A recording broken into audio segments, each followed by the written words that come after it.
السلام علیکم ناظرین، سیاست ٹی وی کے قومی خبرنامے میں آپ کا خیر مقدم ہے۔ میں ہوں جسیم نظامی۔ آئیے سب سے پہلے ڈالتے ہیں سرخیوں پر ایک نظر۔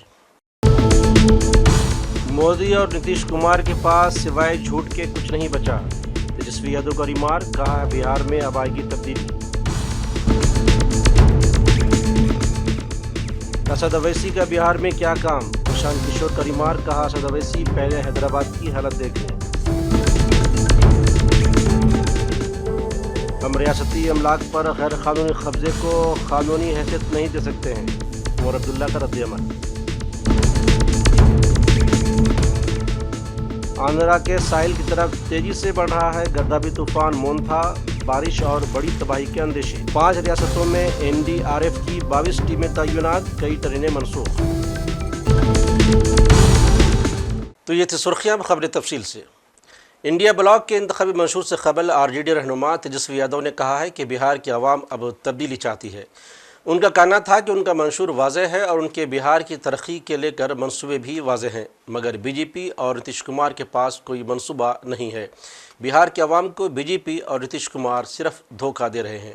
آج ہم لوگ جو ہے بہار کے لیے ہماری کیا یوجنائیں رہیں گی اگلے 5 سال کے لیے، یعنی جس کو آپ تیجسوی پرن پتر بھی کہہ سکتے ہیں، گھوشنا پتر جو ہم لوگ آج جو ہے جاری کریں گے۔ لیکن ہم تو چاہتے ہیں NDA کی طرف سے کہ ان کا مکھیہ منتری کا چہرہ کون ہوگا، اور ان کا گھوشنا پتر اب تک کیوں نہیں آیا، ان کا ویژن کیا ہے، کیسے وہ بہار کو آگے بڑھائیں گے۔ اب تک جتنی یوجنائیں لائی ہیں انہوں نے نقل کی ہے تیجسوی کی، تو ان کے پاس کچھ اپنا کرنے کو کہنے کو نہیں ہے بہار کے لوگوں کے لیے۔ ہم لوگ ویژن بتا رہے ہیں، روڈ میپ بتا رہے ہیں، ہم لوگ کلیئر ہے کہ بہار کو نمبر 1 بنانا ہے، اور وہ لوگ کیول گالی دینے میں، نیگیٹو پالیٹکس، نکراتمک پالیٹکس میں لگے ہوئے ہیں۔ تو پردھان منتری کی بھی بھاشا سنیے گا تو کوئی پھلدائے بھاشا تو بولتے نہیں ہیں۔ ادھر جن سوراج کے رہنما پرشانت کشور نے اسد اویسی کو کڑی تنقید کا نشانہ بناتے ہوئے کہا ہے کہ اسد اویسی کو بہار میں نہیں آنا چاہیے تھا، پہلے وہ حیدرآباد سنبھالے۔ ان کا کہنا تھا کہ بہار کے مسلمانوں کو چاہیے کہ وہ اسد اویسی کو یہاں سے چلتا کر دیں۔ کہ آپ حیدرآباد سنبھالیے، حیدرآباد اپنا قلعہ بچائیے، بیکار سیمانچل میں آ کر اور کنفیوژن پیدا مت کیجیے۔ اگر آپ حیدرآباد اپنا سنبھال لیے ہوتے، اگر تلنگانہ میں مسلمانوں کا بھلا کر دیے ہوتے تو یہی بڑھیا ہوتا۔ بنگال میں چناؤ ہو رہا تھا تو یہاں پر ISF کے لوگ اور اویسی صاحب آئے تھے، لیکن سارے مسلمانوں نے کہا نہیں بھائی، ہم لوگ کو TMC پر بھروسہ ہے، ہم لوگ کو بھاجپا سے لڑائی، ہم لوگ کو اس سب چکر میں نہیں پڑنا ہے۔ ISF اور اویسی صاحب کچھ وہاں نہیں کر سکے۔ اس بار سیمانچل کے مسلمان وہ غلطی نہیں کریں گے جو 2020 میں ہوا ہے۔ اویسی صاحب کا سمان ہے، بہت بڑھیا تقریر کرتے ہیں، پڑھے لکھے ویکتی ہیں، لیکن ان کو حیدرآباد میں رہنے دیجئے۔ سیمانچل کے نیتا، سیمانچل کے رہنما جو جن کو رہنمائی کرنی ہے وہ سیمانچل کا بیٹا ہونا چاہیے، حیدرآباد سے آ کر سیمانچل میں نیا نیترتو۔ جمنا کی صفائی پر BJP حکومت نے صاف جھوٹ بولا ہے۔ BJP کے اس جھوٹ کو کئی میڈیا چینلوں نے آگے بڑھایا۔ BJP عقیدہ کے ساتھ بھی کھلواڑ کر رہی ہے اور لوگوں کو دھوکہ دے رہی ہے۔ یہ بیان کانگریس نے اپنے ایکس ہینڈل پر نیوز لانڈری کے ایک ویڈیو رپورٹ شیئر کرتے ہوئے دیا ہے۔ اس ویڈیو رپورٹ میں BJP پر دہلی میں نقلی جمنا بنانے اور چھٹ پوجا کرنے والوں کو دھوکہ دینے کا سنگین الزام عائد کیا ہے۔ یہ رپورٹ سامنے آنے کے بعد کانگریس نے BJP کو شدید تنقید کا نشانہ بنایا ہے۔ ایک ویڈیو رپورٹ شیئر کرتے ہوئے کانگریس نے لکھا ہے کہ جمنا زہریلے جھانک سے بھری ہوئی ہے، لیکن BJP حکومت جمنا کی صفائی کو لے کر جھوٹ بولنے سے باز نہیں آ رہی ہے اور لوگوں کو گمراہ کر رہی ہے۔ ادھر متحدہ عرب امارات کے زمینی فوج کے سربراہ میجر جنرل یوسف الحلبی نے آج نئی دہلی میں قومی جنگی یادگار پہنچ کر شہیدوں کو خراج عقیدت پیش کیا۔ میجر جنرل الحلبی گزشتہ روز ہندوستان پہنچے۔ میجر جنرل الحلبی ہندوستان کے 2 روزہ دورے پر ہیں۔ ان کے دورے کا اہم مقصد ہندوستان اور متحدہ عرب امارات کے مابین دفاعی تعاون اور باہمی دفاعی تربیت کو فروغ دینا ہے۔ دہلی گزشتہ کئی روز سے شدید فضائی آلودگی کی گرفت میں ہے، جس سے شہریوں کو سانس لینے میں دشواری پیش آ رہی ہے۔